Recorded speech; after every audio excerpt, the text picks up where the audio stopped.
Hello students, welcome to the Geography class Standard 9th.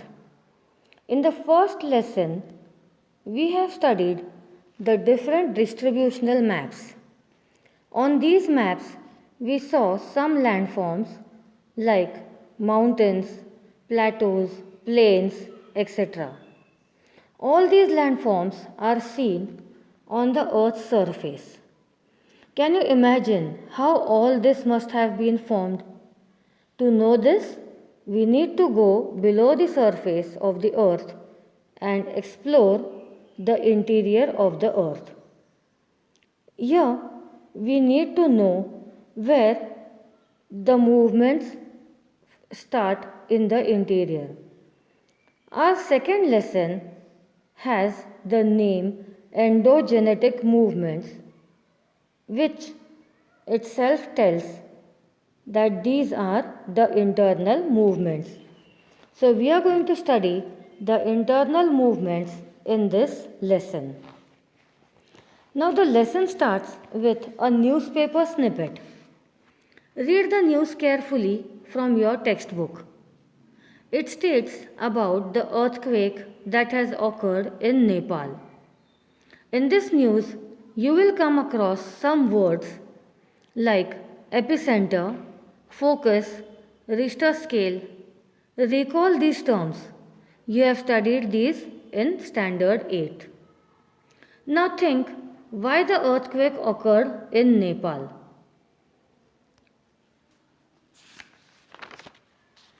Let's check some movements occurring inside the surface of the earth. Before that, let's check. Can you tell the magnitude of the earthquake? The magnitude means how intense the earthquake was. Where was the epicenter and the focus? Which areas are affected due to the earthquake? Is only Nepal affected, or the areas around Nepal, surrounding countries, are also affected? Have you ever experienced an earthquake? Now let's think over the reasons for the earthquake. Write down the answers to these questions in your notebook. Here you can see an image of an earthquake, which clearly states that the earthquake was a very intense one. You can see the destruction, the loss of life and property. How an earthquake takes place? The movements inside the earth. To know this, we need to go inside the earth's crust. As we reach the mantle, the upper layer of the mantle has radioactive material. Due to these radioactive material, there are a lot of energy waves. These energy waves, they move in the horizontal as well as vertical direction. As an effect of these energy waves, the crust has an impact. These internal movements are classified on the basis of velocity. That is, the slow movements which occur continuously, like formation of mountains and continents. And the sudden movements, those are in the form of events like earthquakes, volcanoes. The other basis of classification is direction. The horizontal movements or the vertical movements. And the third basis is the impact, that is the landforms that are formed. Continent building movements, those are creating the continents, plateaus and highlands. And the mountain building, like folding and faulting. Let's see the effect of slow movements first. Here you can see a mountain range is formed. This is an effect of the slow movement which continues for a long time. And these are the sudden movements that the volcanic eruptions and the earthquakes. These are the events that suddenly take place.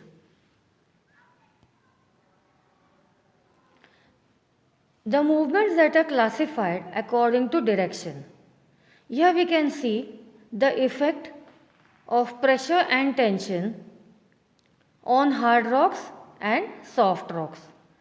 So first we'll see the effect of pressure. The direction of wave when the waves come towards each other. They compress. Now due to this compression, what effect the hard rocks have? The effect is there are faults on the hard rocks. When the hard rocks are compressed, there are fractures. That is, a huge crack develops and one layer of the rock moves below the other. The effect of tension, that is, when the waves move away from each other. Again, there are faults because the layer of the rocks are pulled away. Now, when the effect of pressure and tension on the soft rocks. As the rocks are soft, they get folded due to compression. Whereas when there is a tension, when the waves move away from each other, a fault plane is created and the piece of land subsides down. The mountain building movements. Here you can see the compression. Now when the soft rocks are folded, when the energy is transferred from the interior of the earth, because of the energy waves and pressure working towards each other, the layers of soft rock forms folds. And due to these folds, the mountains are formed. Figure 2.6b, you can clearly see the mountain that is formed due to the folding. And here is an image of Himalayas. Himalayas are a type of fold mountains. The formation of block mountains. Now the other type of mountain is a block mountain. Due to internal movements, when the horizontal waves moving away from each other are formed. When the waves move away from each other, they cause a tension on the rock and it results into fractures. Fractures are huge cracks. The rocks break. These fractures are known as faults. Similarly, when the waves come towards each other in hard rocks, they also form faults.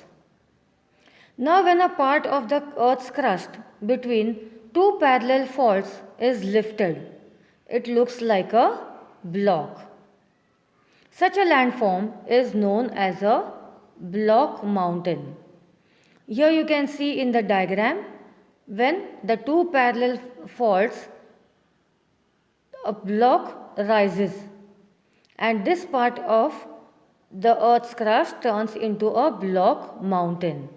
Here you can see the actual block mountain that has been formed. Similarly, sometimes between two fractures, the land subsides. When the waves move away from each other, they pull the layer of the rock away and the land subsides in between these faults. This subsided deep part is called as a rift valley. Here figure 2.10a shows a rift valley. Both the slopes of a rift valley are very steep. Now today what we have studied? The slow movements and sudden movements. The effect of internal movements.